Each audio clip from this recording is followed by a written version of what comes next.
தக்காளி சாதம் பண்ண போகிறோம். 100 எண்ணெய் ஊற்றிக்கலாம். காம்பு,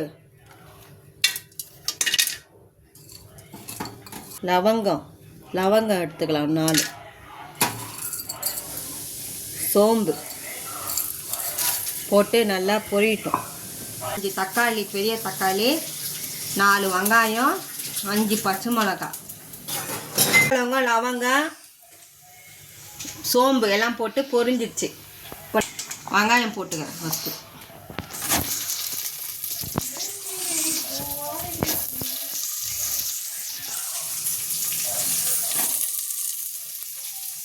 தக்காளியும் போட்டுக்கலாம்.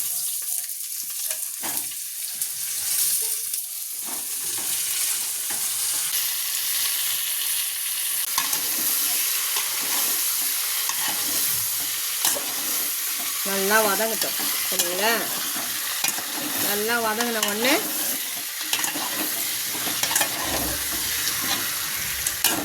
சோம்பு, பட்டாளகம், லவங்கம்,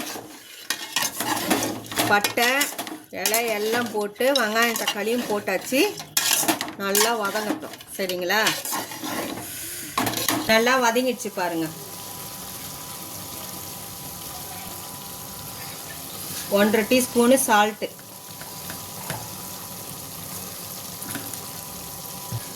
பாருங்க 2 சொம்பு தண்ணி,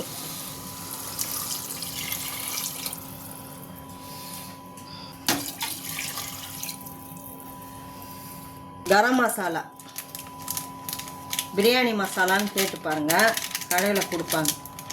இது போட்டால் கொஞ்சம் தக்காளி சாதத்துக்கு இது வரும். எல்லாமே போட்டு மிக்ஸ் பண்ணியாச்சு. எப்படி இருக்குது பாருங்கள். நல்லா வதங்கியாச்சு. இப்போ கொதிச்சிச்சுன்னா நல்லா கொதித்து வெங்காயம் தக்காளி வெந்த உடனே நம்ம அரிசி போட்டுக்கலாம். சரிங்களா?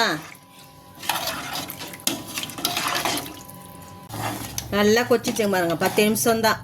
10 நிமிஷத்தில் நல்லா கொதிச்சிச்சு. இந்த மாதிரி கலர் வந்த உடனே நம்ம அரிசி போட்டுக்கலாம். தண்ணி வடிகட்டிட்டு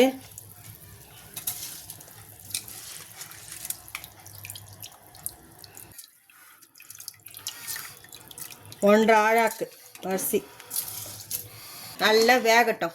ஒரு 10 நிமிஷத்தில் வெந்துடும். பார்க்கலாம். சரிங்களா? சாப்பாடு ரெடி ஆகிடும். தக்காளி சாதம் ரெடி. இப்போ தண்ணி கொச்ச உடனே அரிசி போட்டுட்டோம். சரிங்களா? 1.5 ஆழாக்கு அரிசி போட்டிருக்கிறோம். இப்போ நல்லா கொச்சி ரெடி ஆன உடனே இந்த பாருங்கள் 10 நிமிஷத்தில் ரெடி ஆயிடுச்சு பாருங்கள். எப்படி இருக்குது பார்த்தீங்களா? சாப்பிட்டு பாருங்கள். செம்மையாக இருக்கும் தக்காளி சாதம். எப்படி இருக்குது பாருங்கள். எங்களுக்கு ஆதரவு கொடுங்க. இதேமாரி வீட்டில் செஞ்சு பார்த்துட்டு சொல்லுங்கள்.